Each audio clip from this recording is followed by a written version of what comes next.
একটা ছোট্ট ধাতুর টুকরো থেকে কিভাবে পুরো একটা দেশের হাজার হাজার ঘরে আলো জ্বলে ওঠে। আজ আমরা খুব সহজ ভাষায় বুঝে নেব রূপপুর নিউক্লিয়ার পাওয়ার প্ল্যান্ট কি, এটা কেন এত গুরুত্বপূর্ণ, আর ভেতরে ভেতরে কিভাবে ধাপে ধাপে বিদ্যুৎ তৈরি হয়।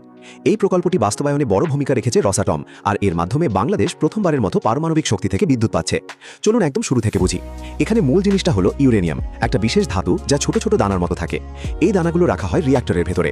রিঅ্যাক্টর বলতে আপনি ভাবতে পারেন একটা খুব শক্ত মোটা দেয়াল দিয়ে ঘেরা লোহার বাক্স, যেখানে সবকিছু নিয়ন্ত্রিতভাবে ঘটে। এখানে ইউরেনিয়ামের ভেতরের কণাগুলো ভেঙে যায়, আর সেই ভাঙার সময় প্রচুর তাপ বের হয়। এটাকে বলা হয় পারমাণবিক বিক্রিয়া, কিন্তু সহজভাবে বললে এটা একটা নিয়ন্ত্রিত শক্তি তৈরি করার প্রক্রিয়া, কোনো বিস্ফোরণ না, বরং ধীরে ধীরে শক্তি বের করা। এখন এই তাপটা কোথায় যায়? এই তাপ ব্যবহার করে পানি গরম করা হয়। আপনি যেমন চুলায় হাঁড়িতে পানি বসালে ফুটে বাষ্প হয়, ঠিক তেমনই এখানে রিঅ্যাক্টরের তাপে পানি ফুটে প্রচণ্ড চাপের বাষ্পে পরিণত হয়।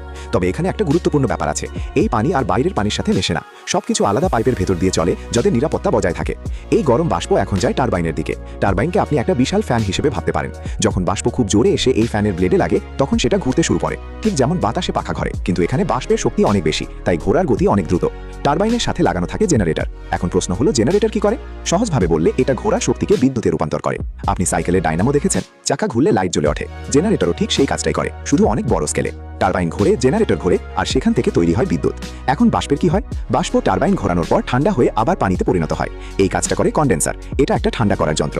ভাবুন, গরম ভাব যখন ঠান্ডা কাছে লাগে তখন পানি হয়ে যায়, ঠিক তেমন ভাবেই এখানে বাষ্প ঠান্ডা হয়ে আবার পানি হয়, আর সেই পানি আবার রিঅ্যাক্টরের দিকে ফিরে যায়। মানে পুরোটা একটা চক্রের মতো, পানি থেকে বাষ্প, আবার বাষ্প থেকে পানি।